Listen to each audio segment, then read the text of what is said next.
And secondly, the Prophet, peace and blessings of Allah be upon him, has specified that the standard to be used in this respect, in this matter, should not be our own subjective standard.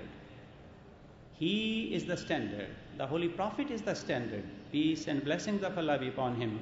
And we should measure our treatment of our wives with the standard he set for us.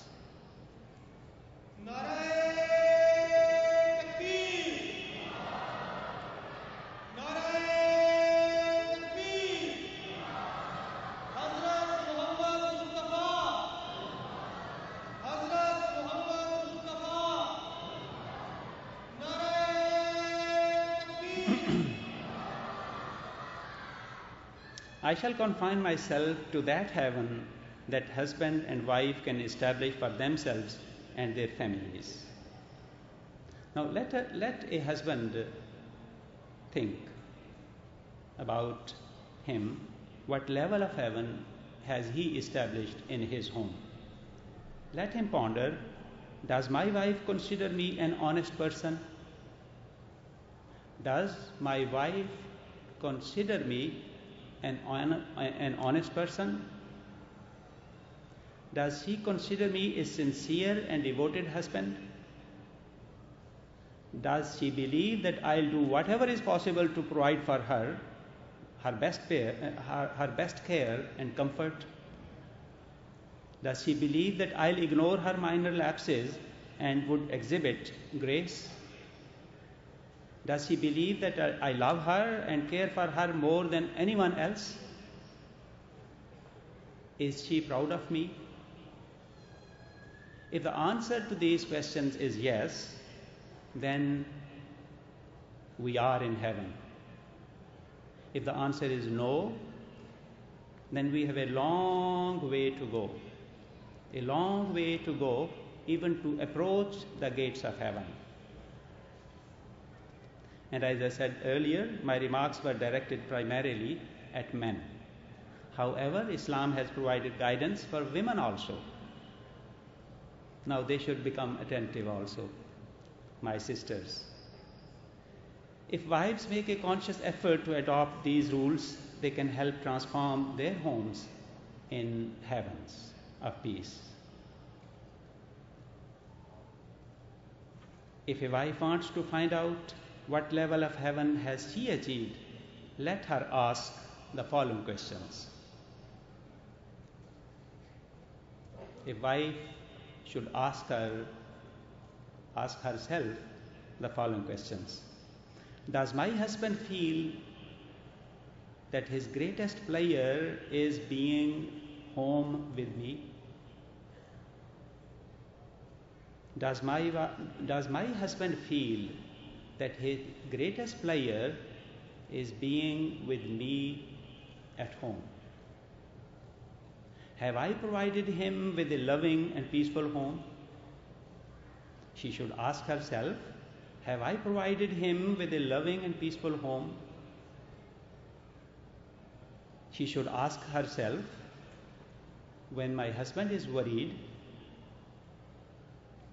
does he look forward to talking to me so as to receive a smile and consolation?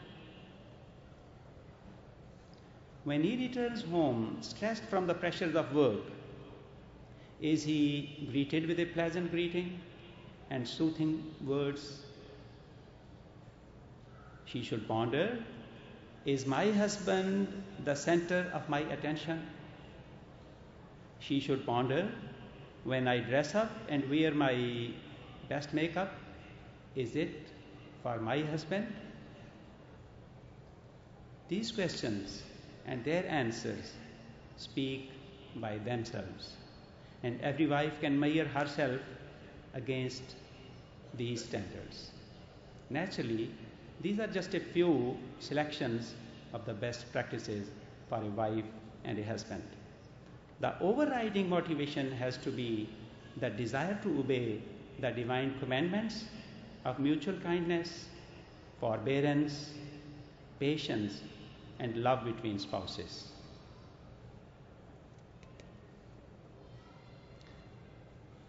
Now, we as Ahmadi Muslims have a great opportunity and a great responsibility. The Holy Quran addresses us in the following words. It says, O believers, you are the best people raised for the good of mankind. I am referring to verse 111 of chapter 3. God Almighty, the creator of the heavens and the earth, has chosen us to carry this message of love and peace to the entire mankind. And He has made us the servants of mankind. Our being the best people is in the fact that we are the servants of mankind. The greatest service we can render to the mankind is to make them see the beautiful face of God. The greatest service we as Ahmadi Muslims can render to mankind is to help them see the beautiful face of God. How can we do that? We can do that following the advice of the Holy Quran, to which I referred, chapter 16, verse 126, where the Holy Quran tells us to call unto the way of your Lord with wisdom and goodly exhortation. Udu ila sabili rabbika bil hikmati wal mawizatil hasana. Call unto the way of your Lord with wisdom and goodly exhortation.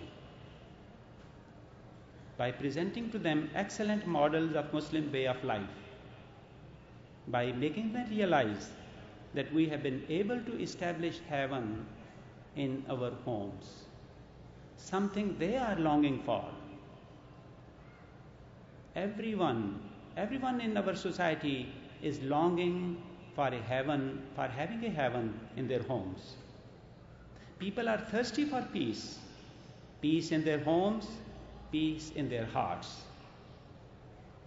If we can assure them that we can give them peace, they will come to us and ask, how can we also have peace? And we would say, become like us. When I said that people of the West are thirsty for peace in their homes, I was not just inventing something. I was basing myself on solid facts and figures found in the statistical reports published by the US and Canadian governments. The next few screens give the facts and figures about domestic violence in the United States and Canada. At the end, I also shall show the latest figures for divorce rates in the country.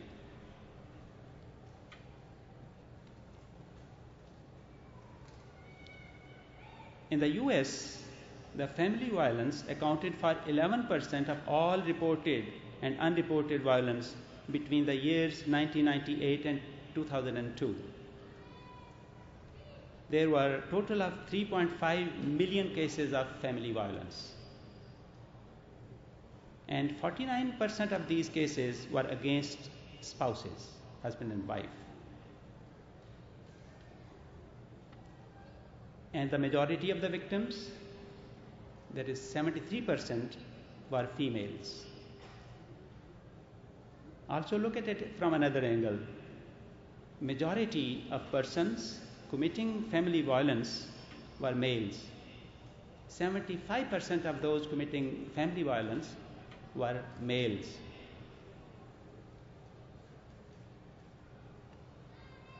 How widespread is family violence in Canada? It is very difficult to ascertain the full extent of family violence in Canada because in many cases the violence remains hidden. But this problem is so serious that Justice Canada has a full-fledged program dealing with this problem. Data on the next few slides from Justice Canada website would show.